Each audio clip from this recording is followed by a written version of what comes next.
You should know why you are here in this world. You should be going in the right direction right in the beginning. Then you are going to be very happy in life. Welcome to the Change My Way of Life podcast. Shri Krsna Guruji. Jai Shri Krishna. Yes, Guruji. Do you think that it's possible for young women to identify themselves as a leader who could possibly direct other young people? It is possible, but it really requires someone who can guide them. During my time, well, back in time, in the 60s and the 70s, a very great leader came into the picture. Her name was Indira Gandhi. Her family was in politics. She was literally along with her father in everything. So she knew the ins and outs of that particular subject. So when she became the Prime Minister of India, she was already ripe with the knowledge. Think like that. So if I want to develop these youngsters as leaders, we need someone who can give them the guidance properly. Here the question of mentorship comes in, but it happens at a later age. That means around 18, 20, 24, that age. Earlier on, they have to be ready for the world.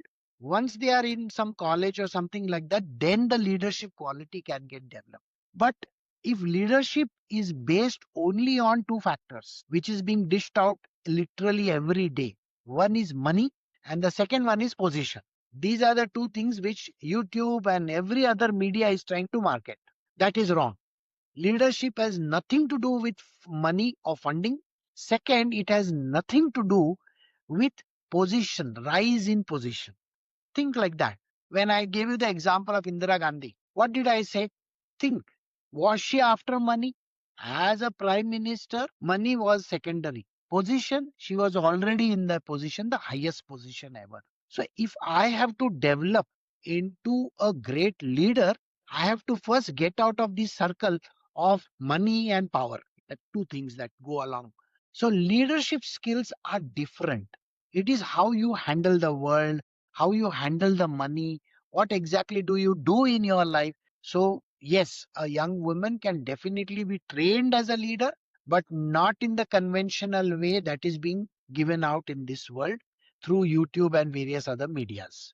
They should be trained by an individual, a person who can take them as their protege. See, like in our case, we are always trying to tell the youngsters there is a Chanakya, there is an Ashoka, and there is a Chandragupta Maurya.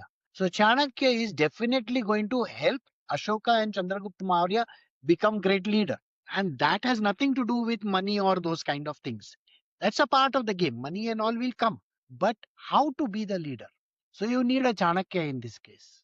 So in our program, we are trying to create this bridge between whatever that the past has given us with the present knowledge that is existing in the world, bridging these two and giving it to these youngsters or whoever is joining our courses. That way, we will be able to even give them a small impetus in going in the right direction for leadership. And that is a different approach altogether. Guruji, do you think that meditation could help young women at that age in puberty? See, in our world, we talk about breathing exercises on one side and meditation. See, these are two things which you should learn at a very young age. Breathing exercise will teach you how to control the mind. Okay. Meditation will help you stabilize everything around you. You can stabilize your entire being.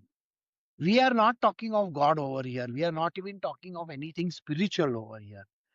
The meditation which we are talking about is how Buddha taught others, the kind of meditation. It is not taking you anywhere. It is just telling you how to become peaceful, do the right stuff at the right time. That kind of meditation is definitely advisable. And breathing exercise is important because breathing is very much to control the mind. The mind is going to wander all over the town. But if you practice the breathing and if you practice meditation, I think a person will be better qualified for the future. They will be ready for the future. Yes, Guruji. Well, I don't know if it's possible for young women to not compare themselves to other people. Is it possible for them to just not do comparisons? See, comparison happens literally every day. You are taught comparison the moment you are born. This is something which happens to every person. The moment you are born, you are getting compared to somebody else. Now, I have dark skin, and there is somebody who is a light skinned person. So, there is a comparison. Then there is a lot of things like, oh, he is tall, she is short, those kind of things. And then later on, it is about money, later on, it is about status, your position, you name it. The comparison cannot be avoided in this world. Comparison by itself is a part of our life, a daily thing. Like, even in our case, people will start comparing this. Oh, this is already available. This one is having it. That one is. No. What is unique in you? When I talk of leadership skill, it is the uniqueness of that person. If I just have to think of, say, Einstein, the moment you think of Einstein, you think of his hair standing all over. And then you think of his theory of relativity and those kind of things. So the immediate correlationship is there. Now tell me, in this case, whom can you compare this person to? No one. Absolutely no one. He is a great person by himself. Similarly, Leonardo da Vinci. We always talk about him. He's incomparable. Nobody can compare him. Marie Curie, the one who discovered radium, incomparable. Nobody can compare. And nowadays, there are lots of women scientists and leaders in this world who are a distinct race by themselves. And I think they have gone beyond comparison. So, when whoever is going to help these young girls come up in their life, definitely he or she has to show them that comparison is something that we need to keep it aside because you are unique. The uniqueness of who you are. You are not having any DNA common with any other person. You are separate. You are one piece, a unique piece by yourself. And that is how God has made you. So we have to give them that confidence. And we have to develop that strain in them, to become that one unique being who is capable of leadership and many other things. Yes, Guruji. So can courage and bravery be taught? Well, of course, we can give a lot of examples along the way of courage and bravery. You'll find that the women who went in outer space, the Indian lady who never came back, Kalpana Chawla, and then there is somebody who fought the war. So many examples are there lying around, like Jhansi ki Rani and whatnot. There are lots of women, and there are lots of good movies also which are there, which can be watched definitely. So courage needs to be built up 100%. Why is courage important? Because to face the world, which is a mean world, let me put it this way, this world is absolutely mean. They will not allow you to come up. See, in China and various other places, you can learn martial arts and you can get a little confidence in yourself. Oh, I know how to handle and so on.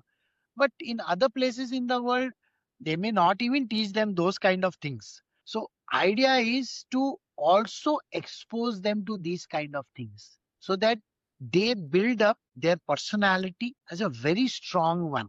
They should be able to face the world and be bold and mature enough to handle situations, because not everything is all about fighting.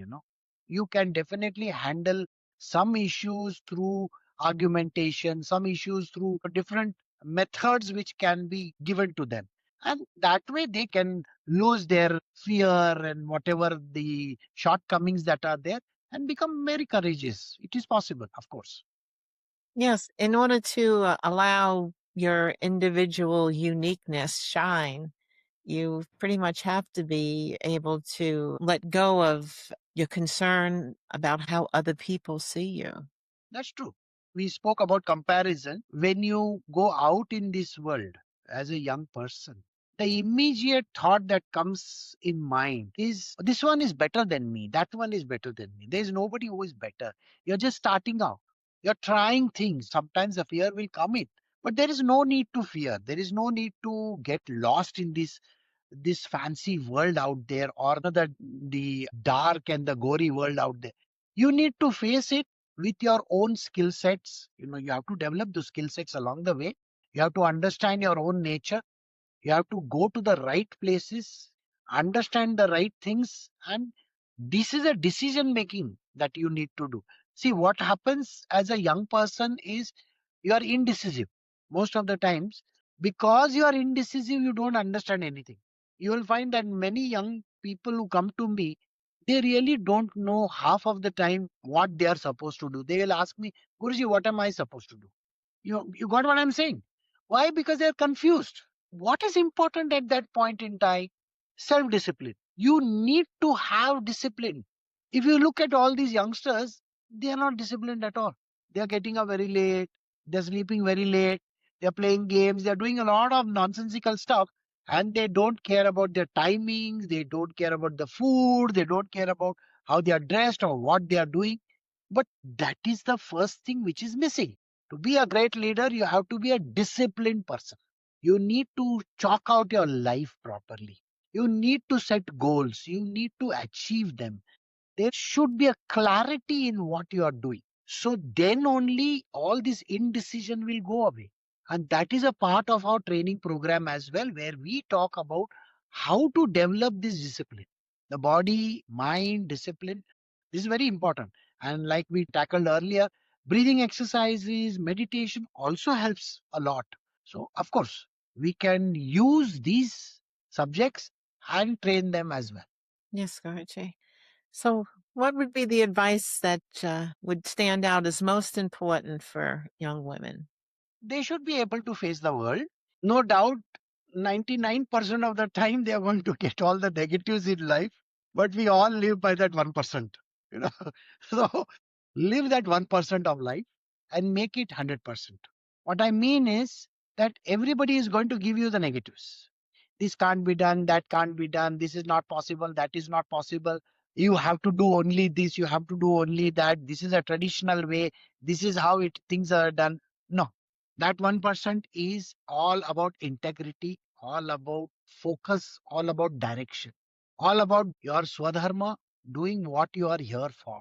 You should know why you are here in this world. If you understand this at a younger age, then you have reached your destination. You will find that in my world of spiritual, most of these great sages and saints that we talk about, they started very, very young. Like Shankaracharya, he started at the age of 8. You'll find that Ramana Maharshi, he started very young in life. So if you are in this age group, you should be going in the right direction right in the beginning. Then you are going to be very happy in life. So look at that 1% that is there, which everybody is avoiding. Take the right decisions and go in the right direction. Destiny will give you the right path. Don't worry about it. Yes, Guruji. Well, Guruji, thank you so very much for talking to us today. Thank you. Thank you. If you have enjoyed this presentation and would like to be informed of new presentations, remember to like, share, and subscribe or follow. Thank you.